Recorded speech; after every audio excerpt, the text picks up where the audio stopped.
Hi, thank you for joining us today on the Road to Recovery. I'm your host, Ronda Jackson, serial entrepreneur and small business advocate. And today we are navigating the unknown. We are going into the uncharted waters of marketing. And joining us today to help us explore those waters is Amy Williams with AB Unlimited. Thank you for joining us today, Amy. How are you? Thank you for having us. I'm good. Thank you. Oh, good. You're Survived safe. another day. Thank you, right? You're safe. You're sheltering in place. Yeah, you're home. Okay, that is so beautiful to hear. One of the things that I like to start with, is asking guests one word that describes where we are in the world today, how you're feeling or how you're observing things. What would that one word be? Oh gosh, my one word would have to be unknown. Okay, unknown. All right. So unknown, like our marketing efforts and where to start and where to go, something like that. Unknown everything. We just don't know what's going to happen from day to day. And when you're a business owner and you need to keep your business going, you don't know where to go, where to start, what to do. How do I keep my clients? How do I get new clients? So marketing will play a very big role in that. And just to let everybody know, it's okay to cultivate a new marketing culture for your company. I love that. I love that. You and I had an earlier conversation about what that plan could look like, and you kind of divided it up in a little bit of a process. Can you describe and share a little more about that?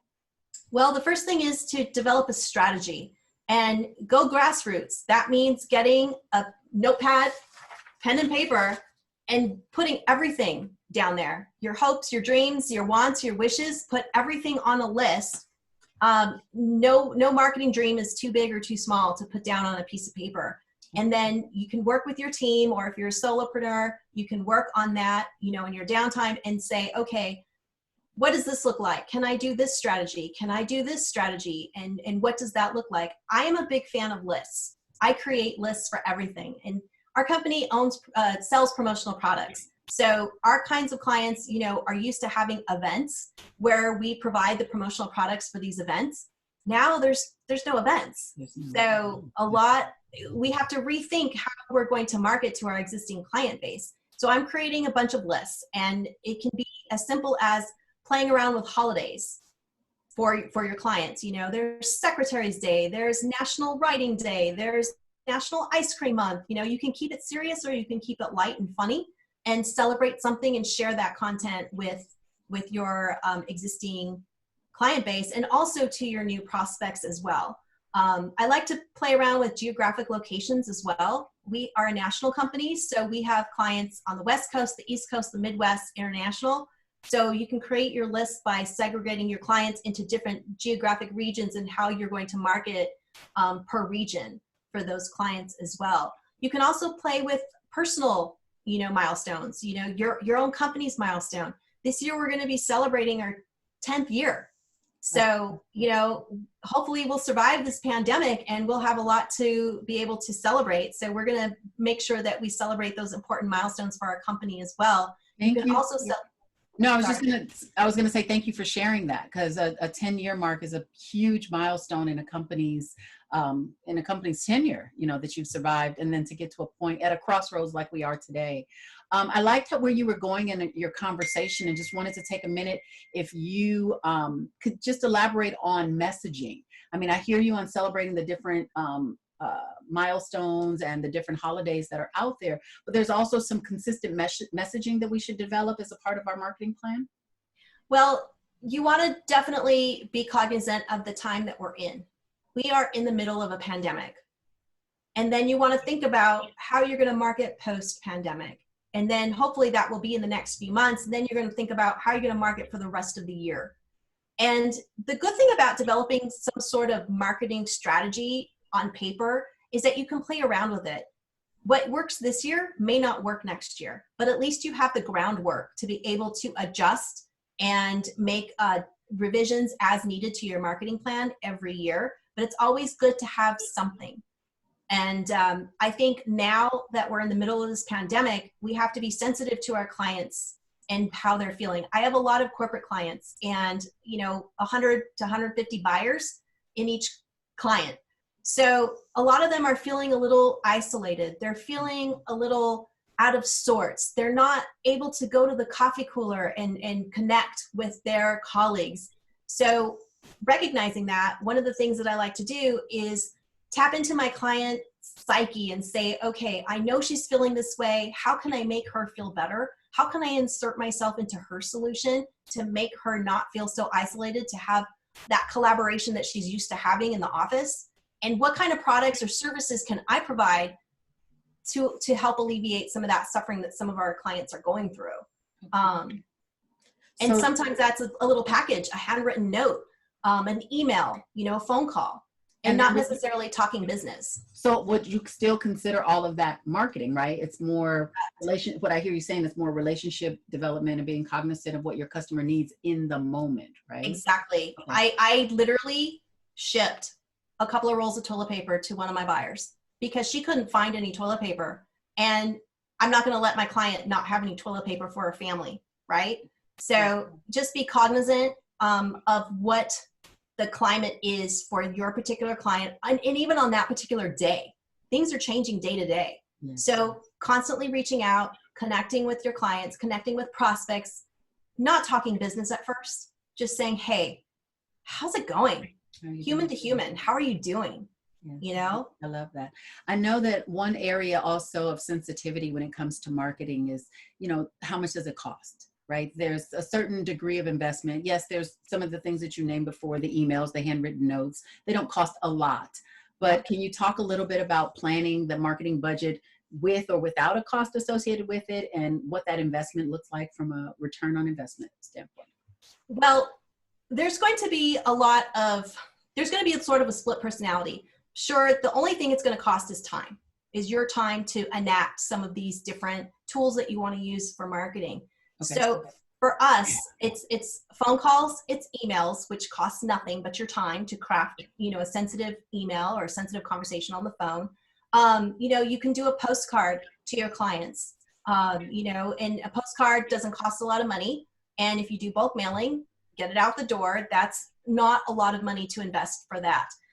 Just to be able to let your clients know that you're up and running, you're there for them, and they can still continue to call you for business and still be able to do business transactions. Now, if you wanted to get really fancy, you can, record a little video, and you can even put it on the video card and send that out so that when your client sees that card and they open it up, it's a video of you and your team saying, hey, we're here with you. We're going through the same thing you are. We're all in this together.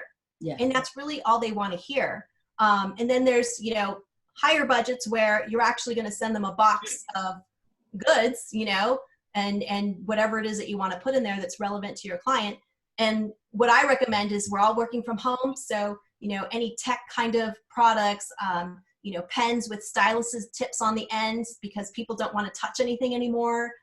Even a notepad of paper is really kind and a thoughtful gesture. So, it's just a matter of sitting down and being a little creative on what you can do to reach and engage with your client. But the main thing is make sure that you engage with your client in some form or fashion. You have to maintain that engagement, because if they don't feel that they can still reach out to you for the same services or products that they're used to going to you for, they're going to go somewhere else. Right. And a lot of people are ready, willing, and able to help. So staying top of mind, I think they call it a lot of times, staying top of mind. So then you mentioned reaching out and implementing the plan. We talked about the budget, and that can range depending on the amount of investment. And then it also can grow, from what I'm understanding, as you're kind of drizzling out. But what you're saying is stay in touch some shape, form, or fashion. Yes. Yes. And if you really have the wherewithal to expand your way of thinking, don't be afraid to expand your way of thinking on how you think about your services. I had a conversation with a colleague the other day who owns a battery company, and he sells batteries and sort of electronic equipment to corporations that pulse these entire events, so he's sort of like a purveyor of these items to a certain niche of client. And I was talking to him and I said, you know what? Everybody could use a battery. Homeowners especially, because what happens if the lights go out, or if the pandemic happens when there's like a brownout and workers can't get there to fix it. Homeowners need to have these sort of safety materials. Can you then market to homeowners with some sort of product that your company can provide, and not only increase your revenue by going to this whole new market share here, but also maintaining the existing client that you have. So don't be afraid to expand your way of thinking. Yes. And which will expand your base and what you're available to do and help people with. No, we've had that mentioned a few times on a couple of episodes, and people are talking about just that out of the box, you know, creativity in your thinking. So I thank you for that. So can you give us a little fuel for thought? Like, one of the things as far as information, implementation equaling transformation, that's our platform. What is an actionable thing we can do today or tonight, even when you finish watching this video? What would you tell people the first thing, business owners, the first thing they should do? Make a list of their clients, of who they want to reach out to, and definitely think about how you want to reach them, whether it's a phone call, whether it's an email, whether you want to be creative and start a newsletter. Because we as business owners, we're the experts. We're the experts in what we sell, and we're the experts in the services that we provide. And for someone to go out and blog about it or put together a one-page newsletter on relevant topics that are related to the service or product that you provide, you can e-blast that out to your clients and let them know that, you know, these are some of the things that you can think about during the pandemic, or maybe post-pandemic, or for the rest of the year. And it keeps your information and your name and your face in front of your clients, and that's the most important thing that you want to do. The other thing is we are now in an era where everything is video. This time last year, this time 3 months ago, I never would have thought I would be on a video, you know, talking with Rhonda about some of these marketing tools and tips. But now this is what we're going to be having to do in this new normal. So one of the things that you want to do is make sure that you use this opportunity to brand to everybody else that's on that Zoom call with you. So I have been engaging in several Zoom and webinars and meetings and peer groups and masterminds. I'm on 2 or 3, 4 Zooms a day. And I use that opportunity to market. And how you can do that is have a backdrop. Anything that you use as your booth or table at a show or a conference, put that behind you in your house. And then that way people are looking at you and they're seeing your logo and they're getting that word association, that business association, and they're going to remember you. I always have products here to remind people that this is what we do.